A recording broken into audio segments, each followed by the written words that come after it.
Hey everyone, how's it going? My name is Blair Sinta. This is another interview I've done with a recording slash drummer friend. And this one is with my friend Justin Glasco. Justin is not only a great drummer, but a great producer. He's drummed with Matt Berenger of The National, Avril Lavigne, Blake Mills. He was a member of the band The Lone Bellow. And currently he's producing a lot, and he splits his time between LA and Nashville. And he's a really great guy. We've run in the same circle for a long time. But this was kind of our first in-depth conversation about recording and things. We kind of start off with some cymbal talk, some gear talk, some drumming talk, and then we get into the recording conversation about halfway through. Unfortunately, Zoom cut off. We added another camera and it had cut off without me knowing it, kind of when he was going to show us his tracking room, but you'll get the idea through his control room of some of his processes and some pretty cool insights on pedals and gear that he uses. He's an incredibly creative guy. So enjoy this interview with Justin. Comment below if you have any thoughts about it or have any questions. Please subscribe to the channel. And you can also check out my 5 fundamentals to studio drumming available on my website. It's a free lesson and the link is below. And if you're looking for any gear, there's also a sweetwater.com link down below if you're looking for microphones or anything like that, or anything that we may mention in this interview. If you're curious about it, just head over to Sweetwater through that link. All right, enjoy. Simple and sweet. It cuts off quickly at the end, but I think there's a lot in there that you'll dig. All right, take it easy. And when I came in and saw the place and met the guy who had the lease on the whole building, I was like, oh, this is amazing. Like these diamonds in the rough like do actually exist. Right. You just really have to look. Right. And it is really just a lot of it's luck. Right. So this place was already built out. I painted top to bottom. I had Josh Nyback build my like a really great cloud and a bunch of like bass traps. Nice. Up here, and then the tracking room is down there, and it's downstairs. It's got really great ceilings, Wow. because we're on the second floor up here. What part of town? In Eagle Rock, real close to you. Oh, wow. I'm right at Colorado and Eagle Rock Boulevard. Wow, really? Yeah. Dude, that's amazing. I love it. Totally. And all the walls are floated. Like the guys did an amazing job. They built it out. It's been a studio for about 10 years. You can go get new cymbals like anytime you want. Yeah, right. Go see Scott. I need to check in with him. I was just saying to somebody the other day, like I haven't checked out any of the new Exist stuff. They're so dope, dude. Yeah. They're so cool. They're just like weird, but they really work. Like anything, like for that thing, you're like, oh. And the price point, because it's the Exist line, is so like, how can you argue it? Like it's amazing. Yeah, I got some of those 17-inch hats, man. Yeah. I use them all the time. Dude, it's just I've never Did you post something about that the other day. Wasn't that you? Maybe it wasn't. Okay. No, but those are definitely, they're on the list. I mean, what other company does a product like an actual production run of 17-inch hi-hats? Right. They're just the best. I mean, I love that what Dan Bailey always says about them is they sound the way cymbals are supposed to sound. Like it's just as simple as that, It's awesome. I've got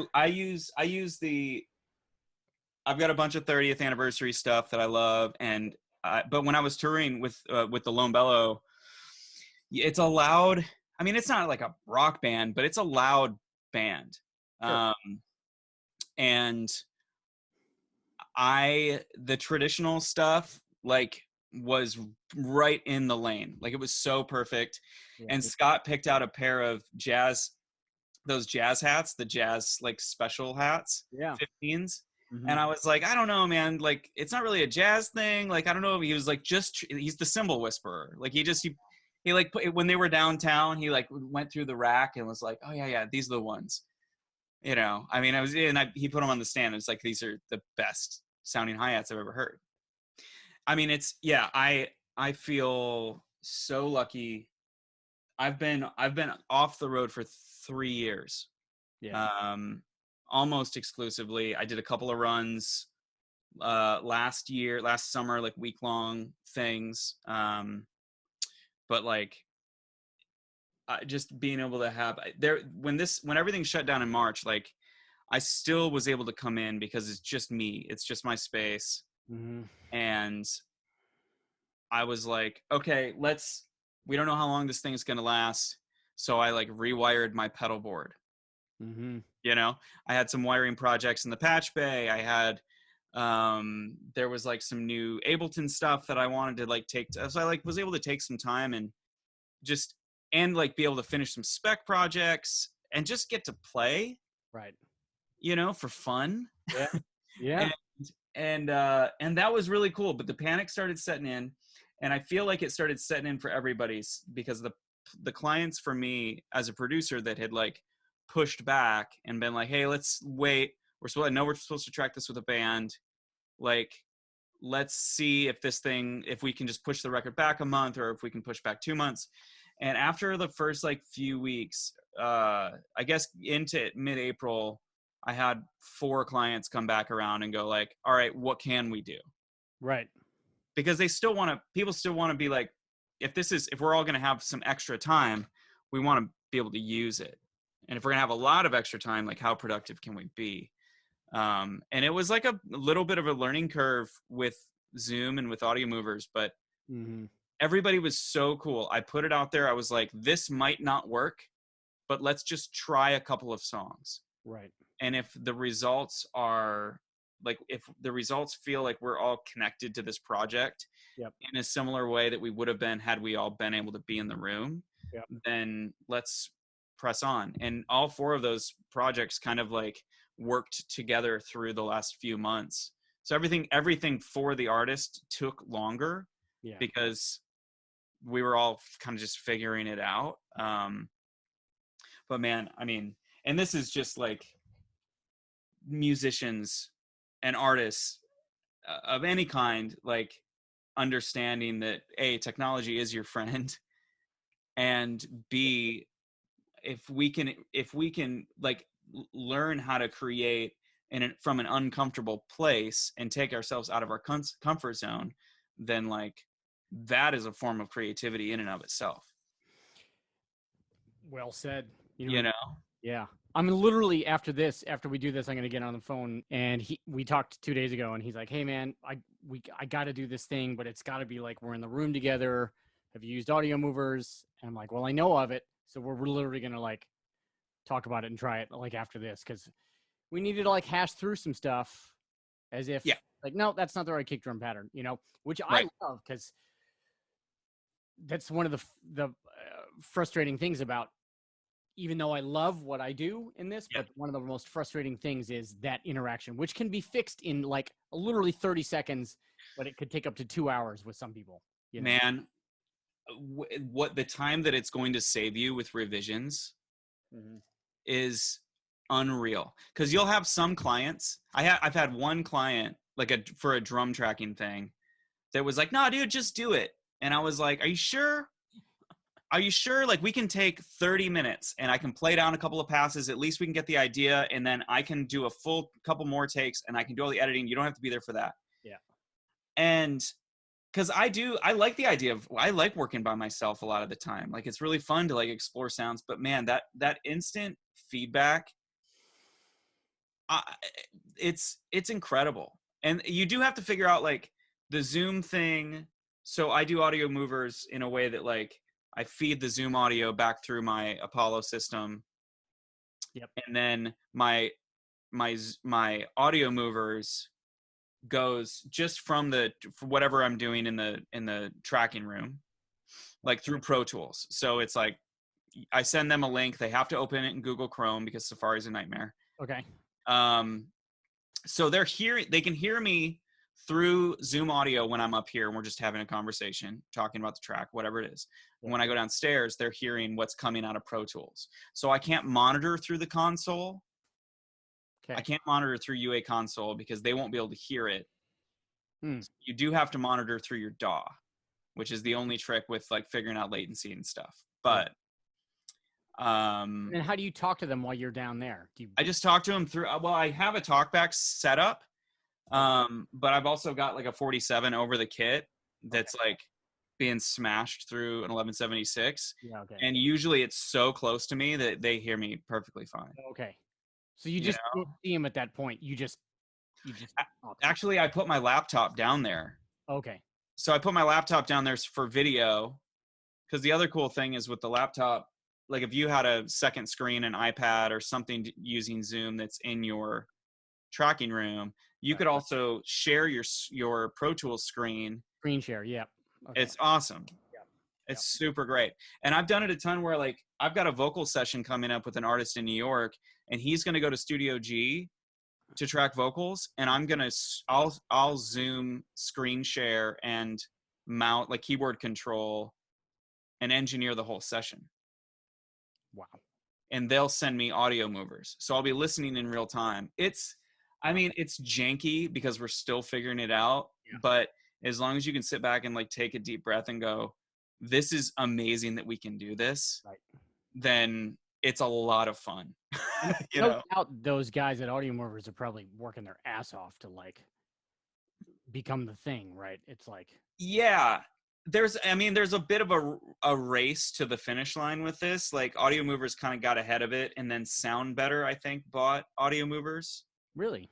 Yeah, so they're a Sound Better company, which I think is like owned by Spotify. There's a weird like. I think now Spotify owns Sound Better also. Yeah. Right. So it's a weird. I don't know what the end game is there. I hope they don't kill it because it's a really great service. Yeah. I think people don't understand its limitations. Is that like you will have about a half second of lag. Yeah. So we can't like, it's hard to like write songs in that way. Yeah. But I was just doing a session for Ari Herstand. We were doing his EP. It's a singer-songwriter dude here. Yeah. And we were tracking drums, and I had Ari on my laptop on Zoom, and we were going through a pass, playing like the second or third pass down, and Ari had headphones on, and he's just grooving along. He's like, yeah, man, I hope he does the tom thing. But he didn't know that I could hear him, because in that setting, we're not used to being able to like, that would be the equivalent of someone like taking the talkback microphone and going like, hey, go to the tom. Nobody does that. Right. But he did it accidentally, and I went to the tom thing, and it was like, whoa, that idea was so great. Right. Like, talk about instant feedback, you know? I'm not encouraging people to shout at me in the middle of a pass, but it was like one of those things that wouldn't have happened if he hadn't felt free to like say what he felt, you know what I mean? It was there was no wall there anymore. It's creating a zone. It's creating a vibe in a zone, which is the whole point. Mm-hmm. Right. He feels like he's there, which is how it's supposed to feel, which is what we miss when we're alone. And like you said, often it's great because you can take your time getting sounds and you can tweak, and you don't have the weird pressure of somebody literally standing there waiting on you. Yeah. But what we miss is vibe and shit like that. And totally. that instant happy mistakes, happy accidents. Totally. I think that's my biggest complaint, is like the happy accidents are not allowed to happen. It's just wrong. It's not that was a good accident. It's just like, no, that was wrong. That's not what I was told to do or whatever. So totally. Yeah. I man, it's pretty fun. The amount of time that you get to spend with an artist playing the final pass of the exact drum part that they want. Nothing hurts our fragile ego more than someone going, oh, it's so close, but it's not right. You know? Or you spend 2 hours doing something that you think is really good and you think it's what they want, and then you send the MP3 and 10 minutes later they're like, so yeah, I don't know, and you're like, oh my god, man, like it's good, come on, like and you just wasted not only time, but you wasted a really good idea. Yeah. Because you won't go back to that idea again. That idea, it exists on a plane of like the moment Yeah. of inspiration. And then when that person goes like, yeah, their bar for cool is not maybe your bar for cool, and that's okay. Right. You know? Sometimes it hurts. Right. It totally hurts. Yeah. Like, all right, well, I'll put this on a tape and like send it to my mom and she'll love it. It's great. Hopefully. Yeah. So tell me, so when did you start like recording yourself? Like, was this like a high school thing? Were you like the guy with the 4-track or? Yes. I wish I worked at a store in high school in Flint, Michigan. And there was a recording studio next door, and it was like ADAT era, you know? Mhm. And so I wasn't cool and I wasn't indie rock enough to be in some of the bands, but I would end up like playing on projects for bands that their drummer had just quit or couldn't play to a click track. Okay. Right. So I was too nerdy and jazzy to like, hang out with one of these guys at the skate park and like, play all ages shows. But I was definitely the guy that like they knew from the music store that could go in and play drums and sound, passable. Right. So I kind of got the bug there.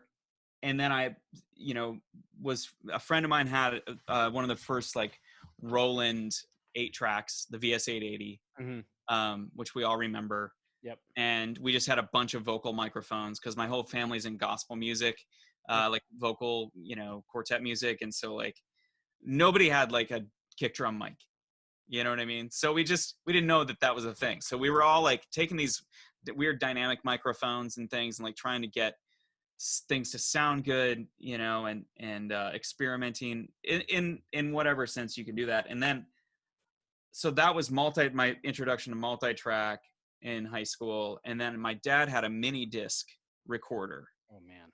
Totally. So I would, completely. But I would go with my friends and we would like all plug into this PV mixer that he had out in the basement, and we would like record our jam sessions or whatever.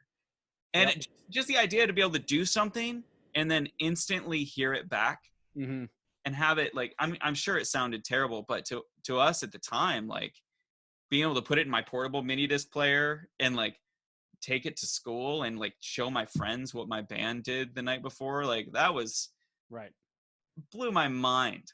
I wish I had gotten more into the technical side of that, of recording. I didn't really catch that bug until like kind of college.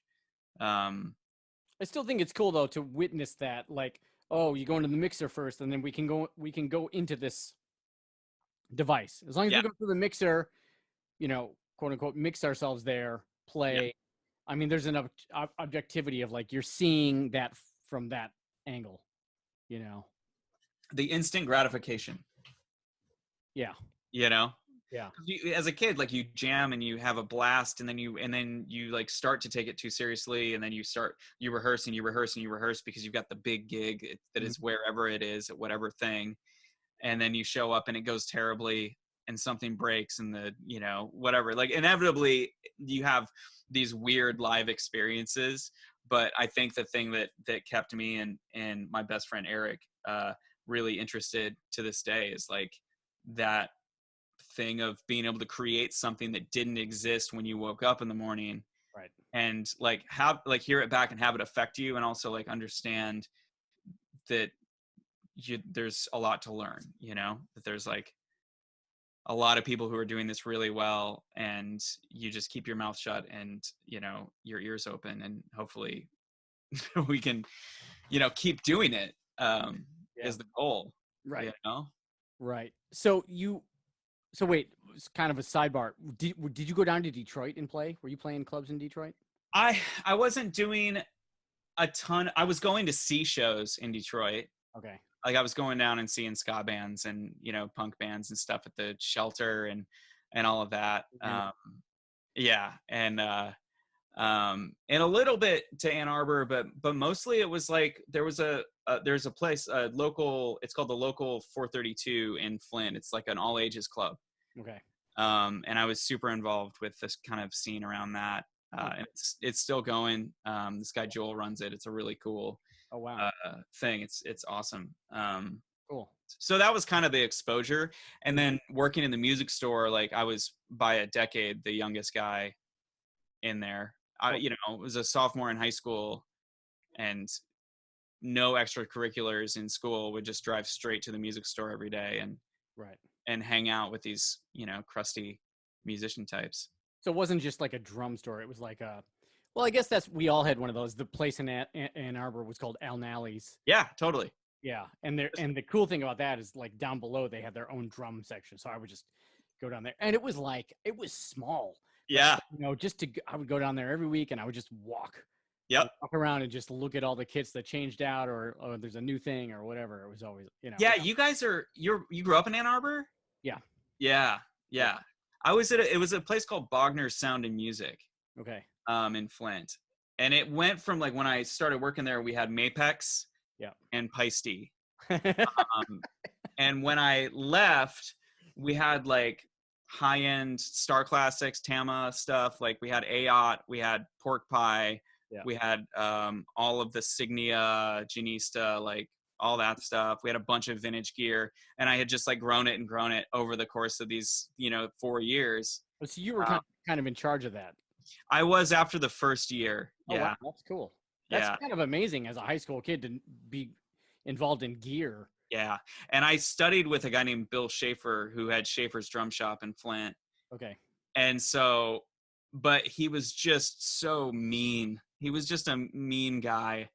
And he was really old, and he taught for so long, and he was crusty, real crusty. And his shop wasn't doing well because Guitar Center was kicking his butt, and people were just going down to Detroit and buying their kits and then taking their kids to him for lessons.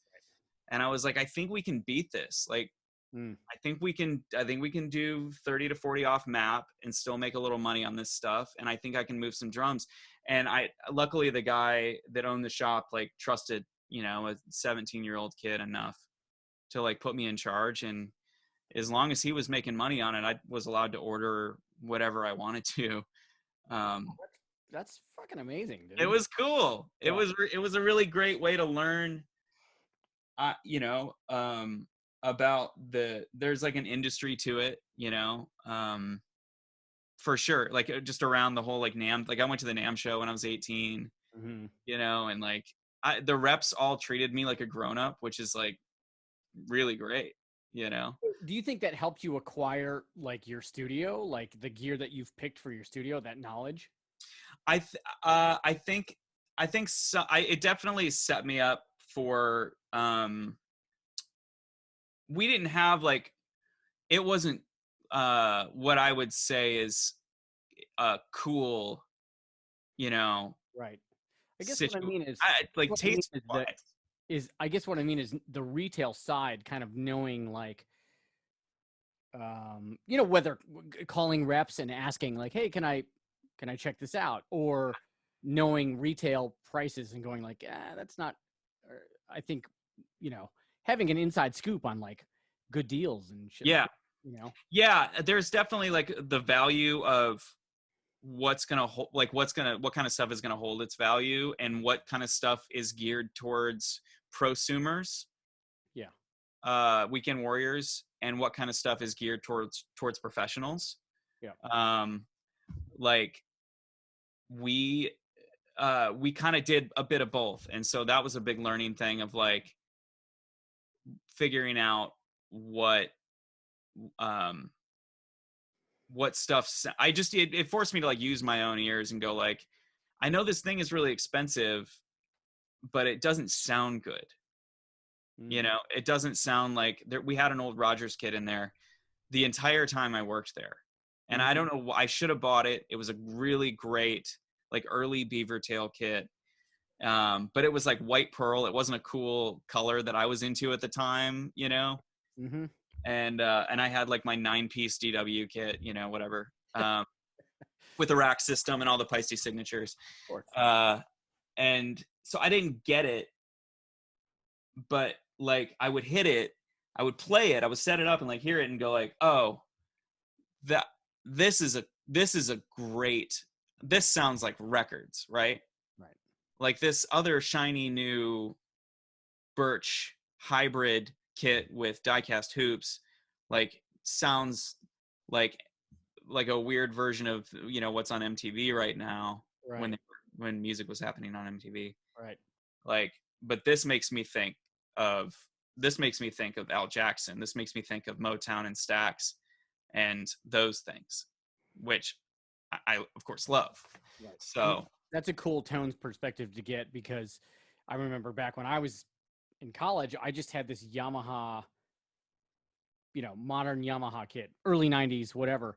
yeah, And, playing, like, it was always weird for me to go play like bebop with friends at school. It just never sounded right. And I was, and I was like, and the cymbals weren't right. And like in my brain, I was like, man, I'm not a great jazz drummer. It never sounds quite right. And, I was studying the right things. You know what I mean? yeah, When I moved to LA and I was going to like jam sessions, and there was like a kit at like Fifth Street Dick's that was like old crusty kit. I mean, not the pressure of school was gone, and yeah, the judgment, but all of a sudden I was playing one of these kits, and I was like, oh, I actually know how to do this, and I sound pretty good.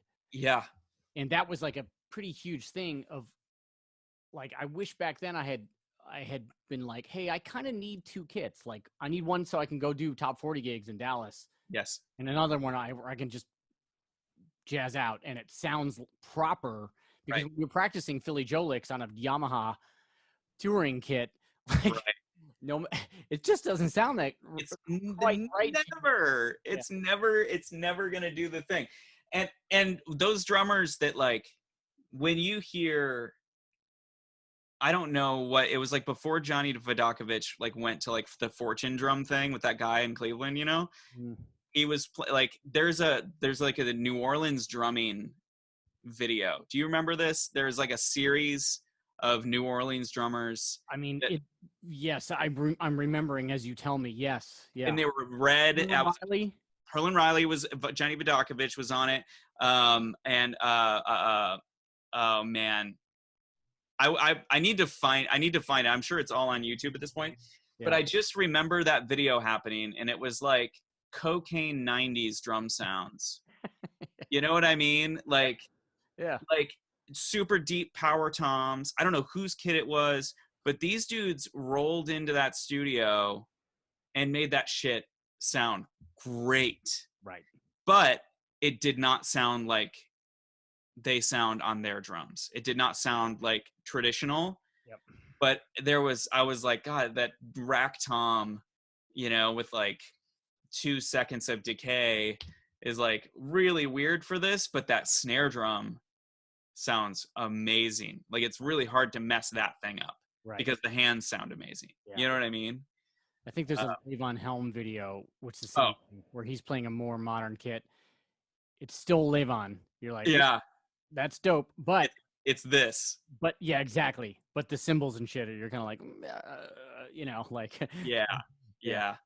Man, that stuff is, there is some gnarly tones on some of the Levon stuff you hear online. It's and a very unique snare sound, man. Some of that stuff, like that super dry, whatever was happening. Yeah. Recording space and the drums and him. I mean, a really unique, dry, snappy, like. Right. Yeah. And it was so much of it was like cranked up because the heads were so old, and you didn't go to Guitar Center or like get on Amazon and order new drum heads. You just kept cranking it up, right, so that they could hear you, not over Robbie, but over Garth. Yeah. You know what I mean? Over Garth's Leslie.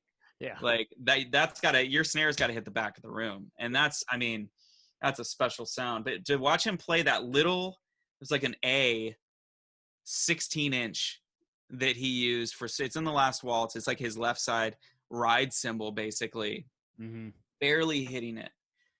But because his vocal, you gotta hear him sing. Yep. But man, it's just there. It's so perfect. I don't know. I those are guys that I wish I had discovered a lot earlier than I did. Right. You Well, know? it takes time. Well, it takes either an environment or the maturity Yeah. to let that stuff in. Yeah. And If I had gotten that before I went to Berkeley, yeah. I would, I don't know. I mean, whatever. Like we can all. I don't think there's a lot of suburban environments. I'm assuming that we grew up in like similar Yeah. types of neighborhoods and things like that. I always had a frustration of like I was always looking for more alternative things, but what I even called alternative was like a little too far for me. Like the Pixies were like too far for my Ah. neighborhood of friends. The Yeah. Pixies was a little too far for me to even go like, yeah, that's dope. It was like, oh man, that's a little weird. I don't Yeah. know. Even Yeah. though like I was frustrated with like, MTV and metal and I was into Rush, but I was still looking for like, man, this like I feel stuck. Yeah. Like And Soundgarden was all there was. well, I mean, I'm a little older than you Oh, for right. me, that was my first year of college. Okay. Okay. Cool. Well, actually, no, I should say Bad Motorfinger was my first year Right. of college. So like the coming out of Soundgarden. Cool. But it was like I was like what is like and then my first semester of college it was like I remember coming home and playing my brother the Meters. Yes. My brother's he's not a musician. Same. I was like, you Yeah. got to hear this, and I was like freaking out on it, and he was just like, yeah, okay. Right. You know what I mean? But that was the thing. I was looking for something, but I didn't know what it was. Yeah. But I still don't know if somebody had played me the Meters when I was in high school, if it would have connected. There was a bass player that grew up in Owasso that I was in. He was my introduction to like Medeski, Martin and Wood, and John Schofield, and like a lot of a little bit of Meters, and then he was like way into like John Zorn. He was like into like a lot of like, and then like tons of like avant-garde stuff. Yeah. Really interesting dude, but was like so bizarre, and I was like, I always kind of kept that music at like arm's length because the kid was like a really good friend of mine, but I was like, man, he's so weird. Is this music so weird? Like, because he liked really strange stuff, and then the middle of the road thing that I could get into with him was like the Medeski thing, Right. Right. which I'm super, super grateful for. And that definitely like carried over into college. And when I really dug into the Meters stuff was like, oh, that's what this is. Mm-hmm. This is the OG like situation. And that makes sense, Yeah, like my introduction to kind of any New Orleans stuff was that Schofield record with Vodakovich on it. Yeah. Which I think was called Flat Out. Mm-hmm. I haven't listened to in ages. And maybe Terry Lynn Carrington was on that record too. It might be the same record. I don't know. But that was like my bridge. You know what I mean? Yeah. It's like, oh, I like this. This is cool, Right. Yeah, I saw them at the I saw Medeski at the State Theater, I think. Wow. Is that or Michigan Theater. In theater, yeah. In Ann Arbor. Yep. With that kid. And it was like that was a thing where I was like, I can't believe that this many people, all these people are here to see this music. Mm. Like that was super encouraging to me, Right. Because like all I could think about was like Pine Knob, RIP, and being amazed that like people showed up for Steely Dan and we're as excited as I was. Right. All right. So wait, did you go to Berkeley? Yeah. Okay, cool. Yeah. And then I did a semester. I did a year at Mott Community College in Flint. Oh yeah. Where I had a great jazz teacher, Chuck Iwanusa, there, and then ended up at Berkeley for like 5 semesters. Okay. Yeah. And were you just to stay on the recording topic and not going down drum lane? How much more were you exposed to recording at Berkeley, or your interest was piqued in? Well, I mean, obviously you're multi-instrumentalist, writer, producer. Was that peaked there, or was it still like drumming centric? It was drumming centric. I would say I was really exposed to the recording thing. I worked at Mars Music. Yep.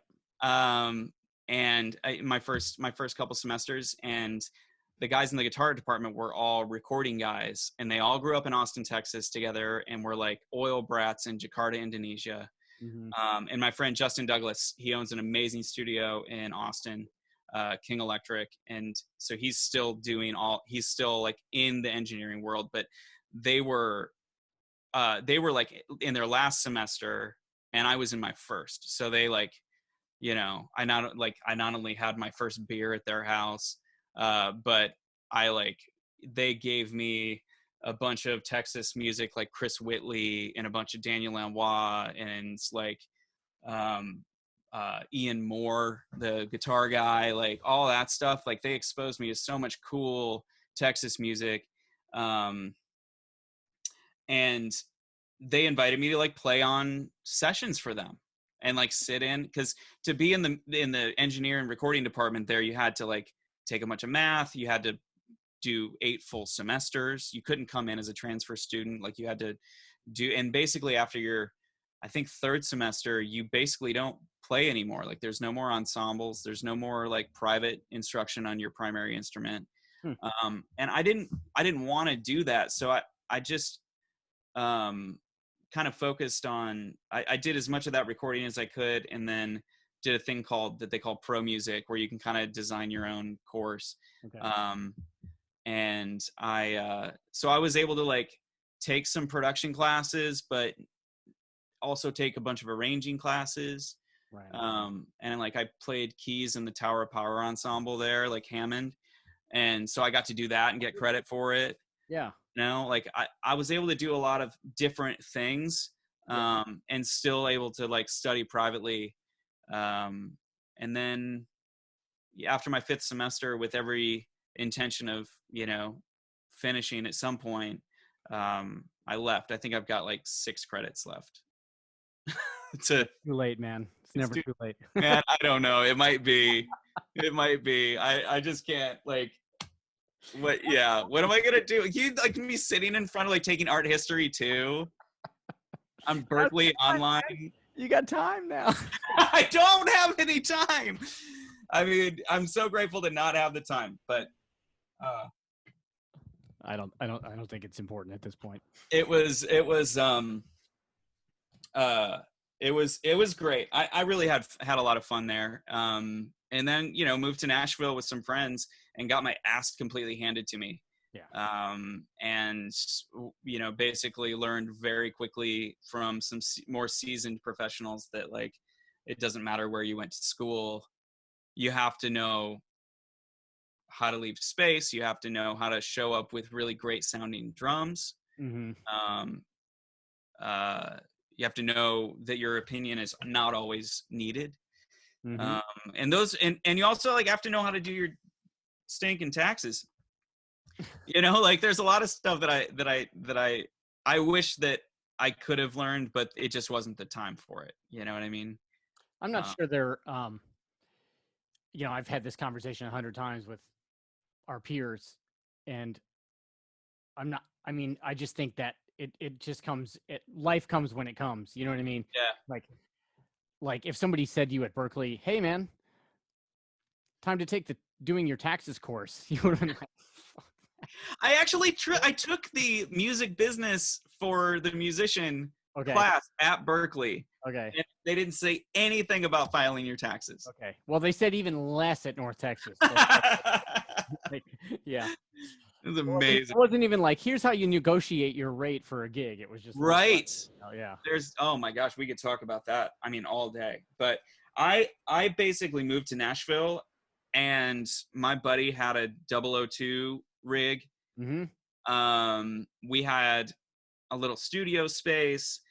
I didn't have a lot of recording gear myself at that point, but I had a bunch of drums. So we did the thing where we were all like combining gear, trying to like make a studio situation that appeared professional. Yep. And I did that. I worked at a club doing front of house and monitors for like a 1,200 seat venue in Nashville. And then I worked for Drum Paradise, which is a cartage company in Nashville. Yeah, of course. So I was doing a bunch of like music adjacent, like playing like musician adjacent jobs. Mm-hmm. And the crazy story is from the Drum Paradise thing, I did a setup for Mike Portnoy from Dream Theater, Wow. who I was a huge fan of as a kid. Yeah. Saw him at St. Andrews Hall, in like 95. Mm-hmm. And did a setup for him, and he called and like basically like, was like, hey, do you want to come on tour? I'm going to Europe for 2 weeks with this guy. I need a tech. I love how the drums sounded, blah, blah, blah. So I went on the road, first time on a bus, had to get expedite a passport. Right. Actually, I found the passport the other day. This is the passport. That kid. Amazing. Yeah. Wow. I don't know if that shows my passport number, if that matters, whatever. It doesn't matter. But I got to go to Europe for 2 weeks and like tech for Mike Portnoy, and it had the best time. It was amazing. That's a rad story, dude. And a year later, he called me up and was like, hey, my tech of 13 years just gave his notice. He's leaving. Like, if you want the gig, it's yours. I haven't told anybody else. If you want it, so he was still playing with Dream Theater. If you want it, I'll fly you to New Jersey. You can stay with me. We'll go to Tama. They'll show you how to put the rig together.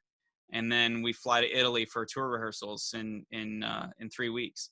Wow. And I was like, I need 24 hours to think about this. Like, that's a big, big thing. Because I did see myself in 13 years at 23 years old, still drum teching for Mike Portnoy. Sure. Yeah, the paycheck comes, you're on the road, you're having fun. Right. Yeah. Totally. You've got, I love being around gear. Mike's a nice dude. Like, whatever it is, like, is that the thing? Is that the lane for me? Because that's a hard lane to pull yourself out of. And I called him the next day and said no. Because and he was so gracious, like so cool. And basically, like, I had gotten a couple of auditions with some country artists and I hadn't landed anything yet, but just the idea that like those opportunities did exist for a young drummer who was willing to work really hard. Like, I'm glad that it all has played out the way that it did. It's really interesting to me to hear, first of all, about you playing keyboards in a Tower Power group. Well, no, I'm not being sarcastic, like, because that obviously you're learning harmony and like you had some sense of keyboard chops or have keyboard chops that I didn't even realize that you had. I took piano lessons as a kid. Okay. My dad, when I was 12, he said, if you want to keep taking drum lessons, you have to start taking piano lessons. I want you to learn a real instrument. Right. But that does not equate to actually being able to play in a organ in a Tower Power band, because trust me, I had a ton of piano lessons as a kid.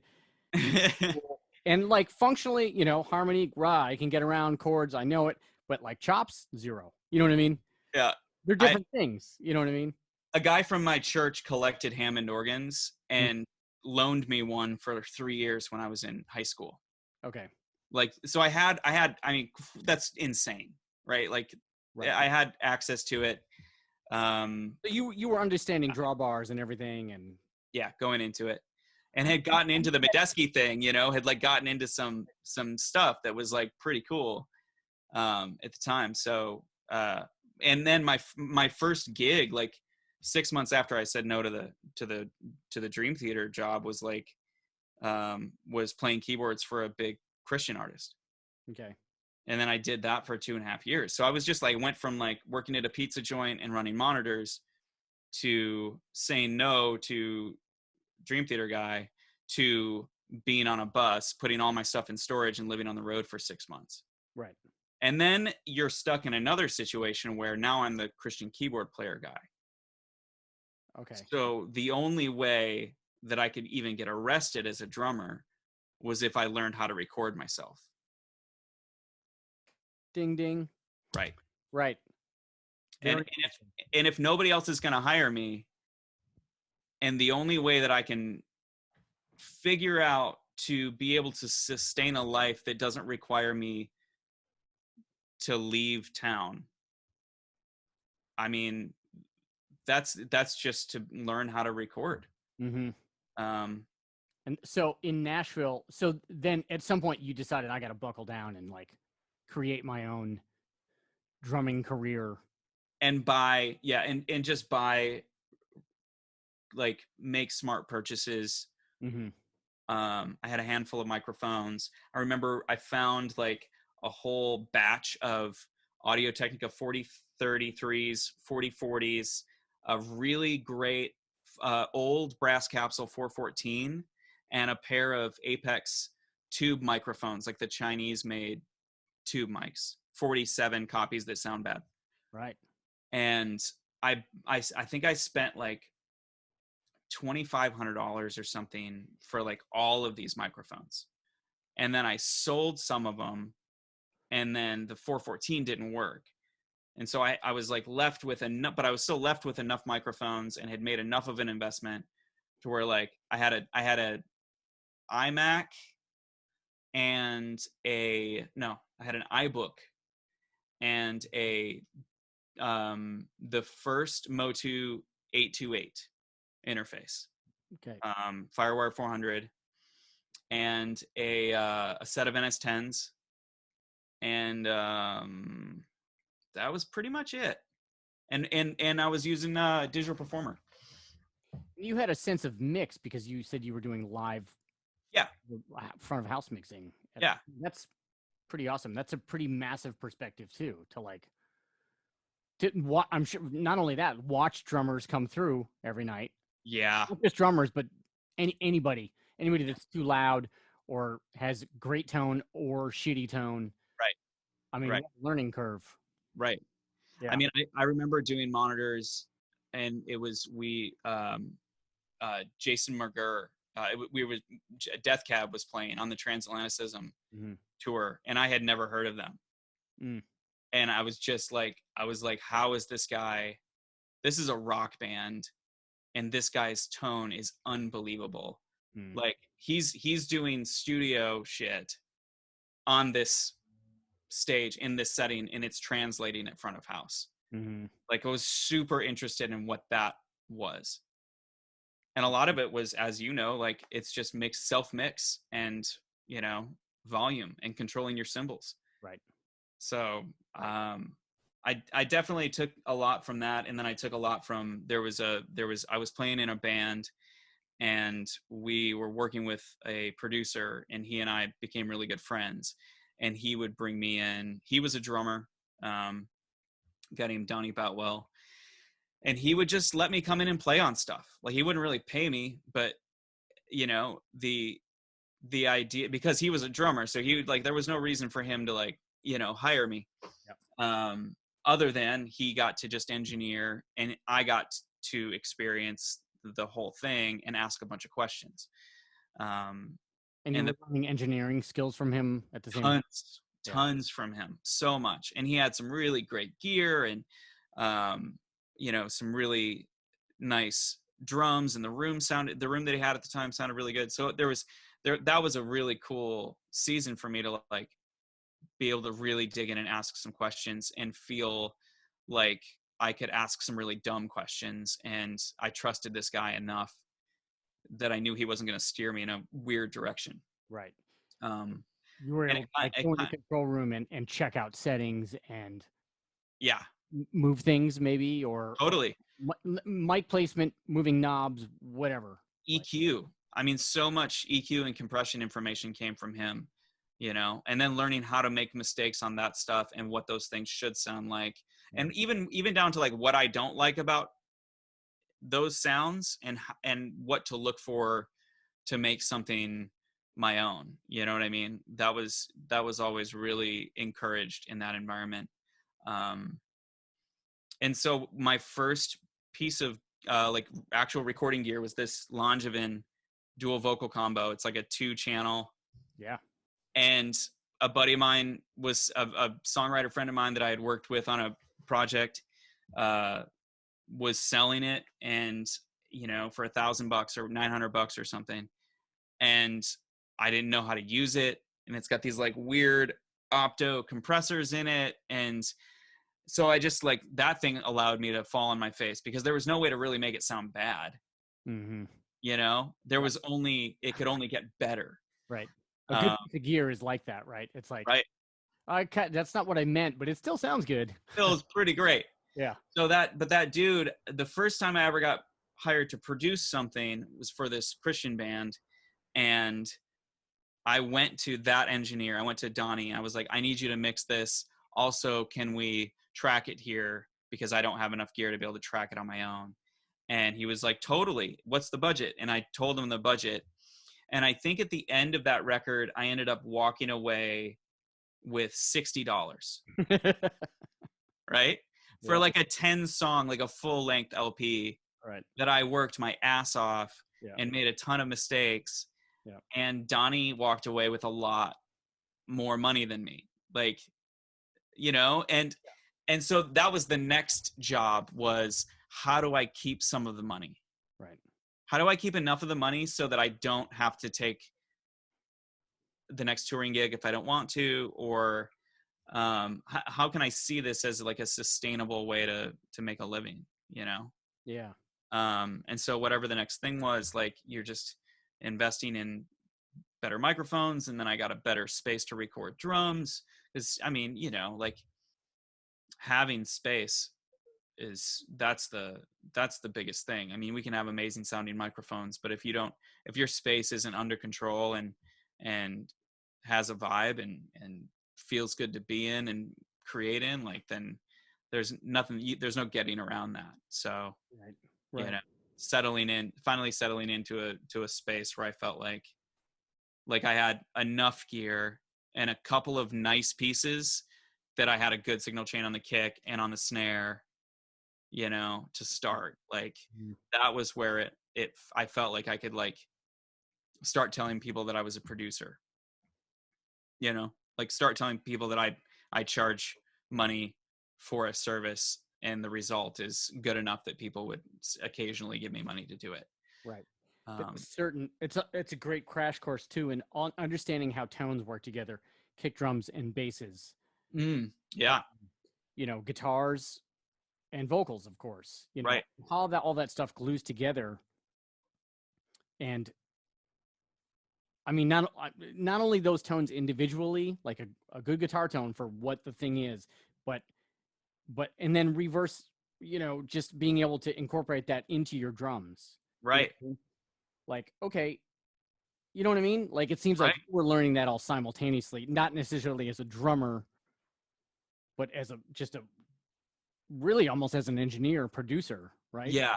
And trying to understand those relationships.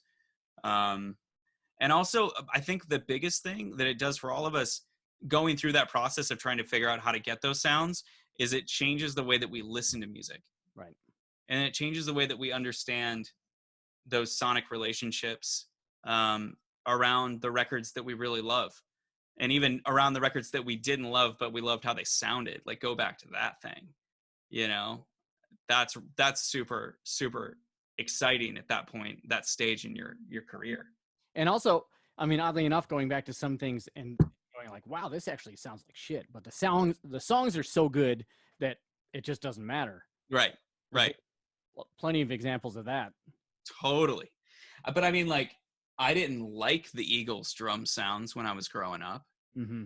You know, like I remember like really disliking dead sounding drums, you know, and now like when you can go back, like now I'm like trying to go and listen to a lot of records and go like, how did they get that? Like I've got a Fibes fiberglass kit here and I've got a bunch of Vistalite concert toms. And I'm like, I have the stuff, but I still can't get that. I'm chasing those sounds that I didn't like growing up. You know, I think it's awesome. Yeah. Oh, it's so fun. I mean, it's a vast thing, especially, you know, it's like up until, I don't know, 10 years ago, 15 years ago, it wasn't about going back and chasing those things. Like people weren't trying to recreate Beatles drums or Eagles drums. Right. Right. Until kind of recently. And the Eagles is a weird example because all I can think is like the Don Henley, like toweled concert tom thing, and I'm not even like, those aren't, that's like, I don't know why I would even use the Eagles as an example. They're fine. The Eagles are fine, but like, yeah. Yeah, but you know what I mean? For them, there was a reason why they were doing that. Right. Like, Right. it was vibe. It was, the rooms that they were in. Right. It was the style at the time of recording. Disco Yes. was influencing them. They were not a disco Yes. band, but that was an influence. And then the 80s came and shit was like super bright and wide open. It was just moving through eras. Whereas now it's like you just said, it's like, and I've spent a lot of time going like, okay, how do I do that? Like, I need Right. to be able to know how to do that to work. Right. Yeah. That's a thing. I got a Motown reference the other day. Mm-hmm. But it was like Mark Ronson does Motown. You know what I mean? So there's like samples and other things involved. Right. But the core of the drum sound was the 60s Yamaha kit. That's like a kind of weird. Yeah. The bearing edges aren't right. Yeah. It's a 12, 14, 20. And I don't know if you've played those drums, but they don't sound when you're sitting in front of them like they do when you listen back to them on speakers. Right. Like there's a transient thing that happens with them, and they're so punchy, and they sound like an era, Yeah. And that's definitely been a thing that I've tried to buy gear that has that kind of sound. I mean, my front end for my for all my drum sounds is this sidecar, this Op Amp Labs. Ooh, It's like a 12 channel okay. Op Amp Labs thing with like a Pultec style, 2-band EQ, inductor EQ, and it's crunchy, and Mm-hmm. it's got a thing. I can't do like super hi-fi clean drums here, and I've kind of, Because of that piece of gear. because because of the kind of stuff that I've built, around that, the kind of microphones and things. I mean, I can get clean enough, Yeah. but it's never gonna sound like, like it was tracked at A&M through an SSL or something like that. You know what I mean? Right. Like it's never gonna have that sheen to it. Yeah. But hopefully it sounds like the records that I like. What's interesting to me is like, my evolution, and I think a lot of drummers' evolutions that I've talked to who record themselves, is that you learn to record, you learn mic's placement, you start to learn internal balance. You're afraid to send things off that are EQ'd or compressed. You're like, oh, those will get taken care of. I know my drums sound good. Right. But right.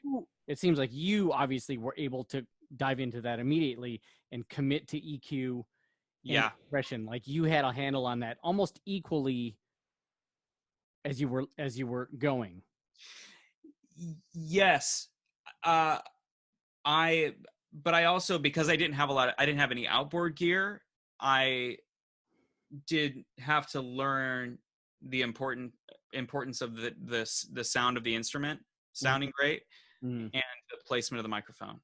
Right. And I'm super thankful for that, because now, like, if I was putting a rig together and bought an Apollo and was just printing unison compression and preamps and like adding a ton of 80 hertz because everybody likes boomy drums to everything, then like there's no everything, it just starts to sound bad. You know what I mean? Like we lose the air in the room. Right. We lose the sound. We lose what happens, the magical stuff between notes, when you can feel the distance between the instrument and the microphone, and so I'm glad that there was a time where I always tell people, like, don't commit to compression. I was like, for sure have fun with it, but like record, if you're just learning it, like record, get the best sound you can without any of that stuff. Mm-hmm. you know, and then go in later and go like, okay, how does this work together? An understanding of phase is so important, you know, in those situations. Yeah. And even now, like, it depends on what the client wants, you know, like I don't print, I don't hit everything with compression and EQ necessarily. But what I do is I definitely slam a mono mic. You know, I always get a slammed mono. I always get like some kind of mid room like ribbon thing that's pretty affected or whatever. Mm-hmm. And those two things, and I do like an in and out kick thing most of the time. And between those things, that's enough processing on my end that allows the drums to faders up sound good. They don't sound mixed, but they sound like, oh, this is a really great pass in a really great space. And then they can do with it what they want. But because there's like one smacked mono thing and enough thump in the kick drum naturally, I do compress. I've got a 160 on the kick drum that does get printed most of the time. Sure. But because those things are already there, like the faders up drums sound pretty good, you know, pretty like mix ready. Yeah. So that given options, so people immediately can go like, ooh, that's cool. Okay, don't need that, but ooh, okay. Right. And then I've got like a whole like chain of like guitar pedals and a copperphone mic or like a green bullet, and that stuff is so fun. I mean, you love that stuff, like, right? Like, I love that stuff. What a great. I'm actually having Austin Hooks build me like a Wolin Sack tape deck preamplifier, like a tube pre that'll act as a distortion unit next to the kit. So like that'll be like after the pedals, and that'll be the preamp for the pedals. So you can get like tube distortion on it, or you can do it off the pedals. Like that stuff I super love, you know. That's cool. And not only that, you could send something like your Nord drum through there or whatever, or samples through the thing, right? Dude, Nord drum goes through, there's a pedal board up there. Yeah. That is wired into the effects sends of this line mixer. So all the synths, the Mellotron, all the stuff goes into this. They all have their own channel on the line mixer. Yeah. And Nord drum has one. And then the effects sends go through the electric filters and all of the pedals. Right. So you can like do that stuff in real time, and like all this stuff will see MIDI most of the time, you know, MIDI is, but like that idea of like having this stuff and being able to use it in a way that creates something that's unique. Yeah. You know, I love sound toys, and those presets are really great, but like if I do something that like stumps me later, and like I have no idea what that sound is, but it's so cool when I'm like printing something to send it to mix. Yep. And I have no idea because there's no plugins on it. It just came off the board with like some like shimmery octave, like reverse reverb thing. Yep. Or I can send it back out through my pedal boards here. Yep. Like that stuff it's all like very hands-on, you know. I love being able to work in the computer and the miracle that we get to do all this with technology. But it's a nice breath of fresh air when you get to get your hands on real gear too, you know. Yeah, the tweaker thing about guitar pedals is just unparalleled. To like for me, a memory man. Yeah. I mean, it's incredible how many things you can do with that with drums. Yeah. And in the right situations, I use it live sometimes. Yep. Not necessarily in, you know, never hardly ever in like a songwriter situation, but you know, jams or whatever. And just a memory man, you know, I mean, man, it's so fun. Yeah. It's just yeah. There's one. This one's really cool, and they're pretty cheap. Is this kilobyte pedal? This company called Caroline. These guys, and this one I had to relabel it because their labeling's terrible. But this one has like a momentary switch, so you can grab it like next to your hi-hat side after a fill, and it'll do like the infinite repeat thing and like start modulating. Yep. And that freaks people out. You take something like that on a session and you kick into a fill and there's like this crazy trail happening after it. Right. So fun. Yeah. Absolutely. Such a freaking winner, that one. They made it out of old chips, like the reverb and delay chips out of old karaoke machines, like the portable.